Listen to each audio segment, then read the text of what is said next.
Hello friends, स्वागत है आपका ज़रूरी बातें @खबरें में। दोस्तों, आज हम जिनके बारे में बात करेंगे वह हमारे देश के पूर्व प्रधानमंत्री, भारत रत्न और बीजेपी के दिग्गज नेता अटल बिहारी वाजपेयी, जिनका आज यानी 16 अगस्त के दिन 93 साल की उम्र में निधन हो गया था। वे काफ़ी लंबी समय से बीमार चल रहे थे। 2009 में उन्हें स्ट्रोक आया था और तब से वे ठीक से बातचीत नहीं कर पाते थे। अपनी मृत्यु के पूर्व अटल बिहारी वाजपेयी का शरीर बहुत ही कमज़ोर हो चुका था। वे पिछले 2 महीने से एम्स हॉस्पिटल में एडमिट थे। वहाँ उनका इलाज चल रहा था और 16 अगस्त 2018 को उनका निधन हो गया। उनकी अस्थियों को हरिद्वार में विसर्जित किया गया। उनके सम्मान में मोदी सरकार ने 7 दिनों का राजकीय शोक रखा। इसका अर्थ है कि उस समय पूरे देश भर में कोई भी सेलिब्रेशन या उत्सव नहीं मनाया जाएगा। उनकी मौत को एक राजनीतिक मुद्दा बना दिया गया। इस पर कई सवाल उठाए गए। शिवसेना के मुखपत्र सामना के संपादक संजय राउत ने वाजपेयी के निधन के दिन को लेकर सवाल उठाया था। कहा था कि वाजपेयी का निधन क्या वाकई में 16 अगस्त को हुआ था या 15 अगस्त को? कहीं मोदी ने ऐसा इसलिए तो नहीं करवाया कि ये सुनिश्चित हो सके कि मोदी जी स्वतंत्रता दिवस का भाषण अच्छे से दे पाए, उसमें बाधा ना पड़े।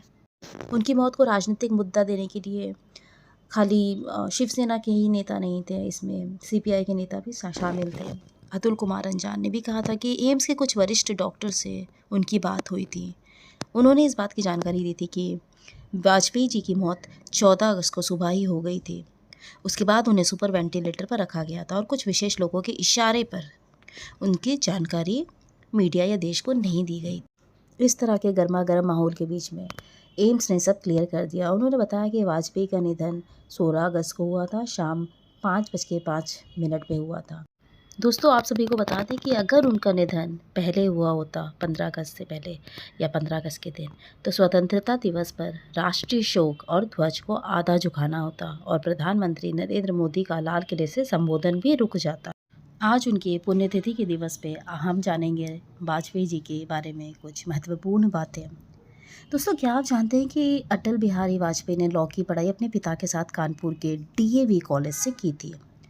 इंटरेस्टिंग बात यह है कि दोनों ने एक ही कक्षा में लॉ की डिग्री हासिल की थी और यही नहीं, इस दौरान दोनों एक ही साथ हॉस्टल में भी रहे थे। इससे पता चलता है कि उनका पिता के साथ उनका कितना घनिष्ठ और दोस्ती का रिश्ता रहा होगा, क्योंकि आजकल जहाँ बाप बेटे एक दूसरे के साथ पढ़ना तो बहुत दूर है, उन लोगों का तो आमना सामना भी नहीं होता है। वहीं पे वाजपेयी का अपने पिता के साथ इस तरीके का रिश्ता प्रेरणादायक है।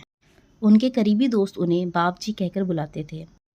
पूर्व प्रधानमंत्री मनमोहन सिंह ने तो उन्हें भारतीय राजनीति का भीष्म पिता ही कह डाला था।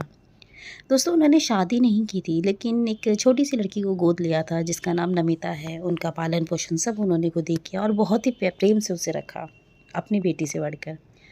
उनका जन्म हुआ तो ब्राह्मण परिवार में था, लेकिन उन्हें नॉनवेज का बहुत शौक था। प्रॉन तो उनका फेवरेट हुआ करता था। जो पुरानी दिल्ली में रहते हैं वो लोग ज़रूर जानते होंगे करीम होटल को। वहाँ का खाना, वहाँ का बिरयानी, वहाँ के सभी कुछ वाजपेयी जी के फेवरेट लिस्ट में आते थे। दोस्तों, क्या आप जानते हैं कि 1942 के भारत छोड़ो आंदोलन में उन्होंने भी भाग लिया था और सिर्फ भाग ही नहीं लिया था, वे 24 दिन तक कारावास में भी रहे थे, यानी कि जेल में भी रहे थे। वे एकमात्र ऐसे सांसद हैं जो 4 अलग-अलग राज्य यानी कि दिल्ली, गुजरात, एमपी और यूपी से सांसद बने थे। उन्होंने अनेक पुस्तकों की रचना की और कविताओं का भी उन्हें बहुत शौक था। वे अक्सर अपनी बातों को अपने लेख द्वारा ज़ाहिर करते थे पूरी दुनिया को। उनकी टैलेंट को देखते हुए जवाहरलाल नेहरू ने भविष्यवाणी करते हुए कहा था कि एक दिन अटल बिहारी वाजपेयी भारत के प्रधानमंत्री होंगे। दोस्तों, भारत को परमाणु शक्ति बनाने में भी अटल बिहारी वाजपेयी का योगदान अतुलनीय है। बहुत सारी रुकावटों के बावजूद भी, चाहे वो देश के स्तर पे हो या विदेश के स्तर पे हो, सभी रुकावटों को उन्होंने पार करते हुए भारत को एक परमाणु शक्ति के रूप में दुनिया के सामने लाए। हम सभी भारतीयों को आप पर सदैव गर्व रहा है और रहेगा, सदैव रहेगा।